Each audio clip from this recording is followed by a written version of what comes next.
Hello लोगोफोर, नोंथांमोनखौ आंनि दिनैनि गोदान मोनसे भिडिअ फिन खनसेबाव बरायनानै लानाय जाबाय।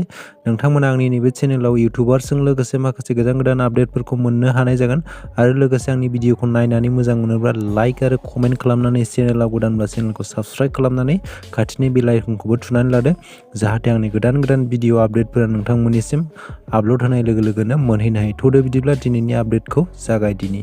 दिनैनि फार्स्ट आपडेटआव दङ पाठान मुभिखौ लानानै। पाठान मुभिया केजिएफ आरो ब्रह्मास्त्र मुभिनि रेकर्डखौ सिफायनो हागोन ना? दायो पाठान मुभिनि एडभान्स बुकिंआ सुरु जाबाय। 24 घन्टानि गेजेरावनो 1,17,000 टिकेटआ सेल्स जादों होननानै मिथिनो मोननाय जादों।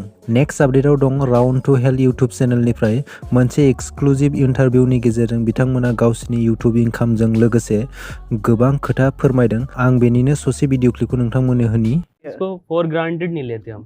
हमें देना है तो बेस्ट देना है और हम तो उससे कमाई भी नहीं कर पा रहे हैं। येलो डॉलर आ जाता है। अभी कॉपीराइट भी आ गया था लेटेस्ट वाली पे। तो कुछ इतना अर्न यूट्यूब से हो नहीं रहा, बट सही है, फैंस को मजा आ रहा है, हमें भी मजा आ रहा है। नेक्स्ट अपडेटआव दङ DN ब्लग इउटुब चेनेलनिफ्राय।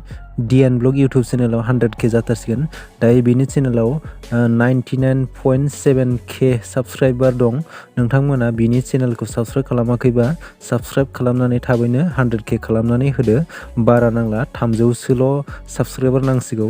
लोगोसे आंनि चेनेलखौबो साबस्क्राइब खालामनानै थाबैनो 1K खालामनानै होदो। नोंथांमोननिसिम जोबोद गोजोननाय थागोन। नेक्स्ट आपडेटआव दङ जोबोद मोनसे मोजां खौरां आरोना इउटुबनिफ्राय।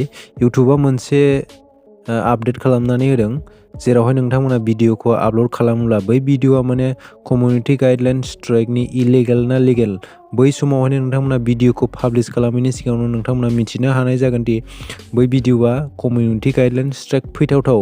जुदि फैथावथावबा बबे मोनसे टाइमावहाय बा बबे मोनसे सेकेन्डआवबा बेसेबां मिनिटआवहाय बे कमिउनिटि गाइडलाइन स्ट्राइकआ फैथावथाव, बैयावहायनो नोंथांमोना मिथिनो हानाय जागोन।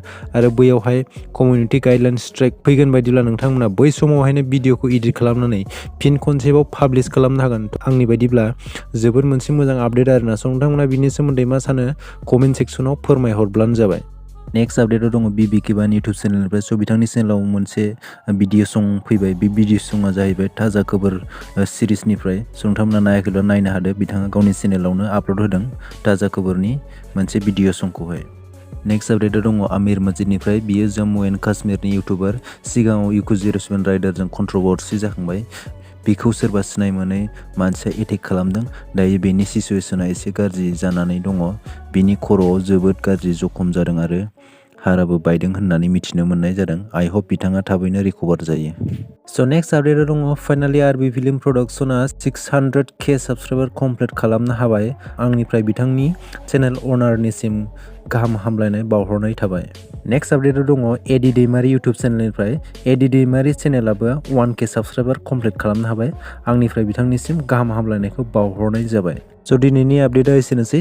भिडिअखौ नायनानै मोजां मोनदोंबा लाइक आरो कमेन्ट मोनसे खालामनानै गालांदो आरो चेनेलाव गोदानबा चेनेलखौ साबस्क्राइब खालामनानै खाथिनि बेल आइकनखौबो थुनानै लादो, जाहाथे आंनि गोदान भिडिअ आपडेटफोरा नोंथांमोननिसिम सहैनो हायो। स' लोगो मोनफिनगोन गुबुन मोनसे आपडेटआवहाय। दिनैनि थाखाय एसेनोसै। बाय बाय।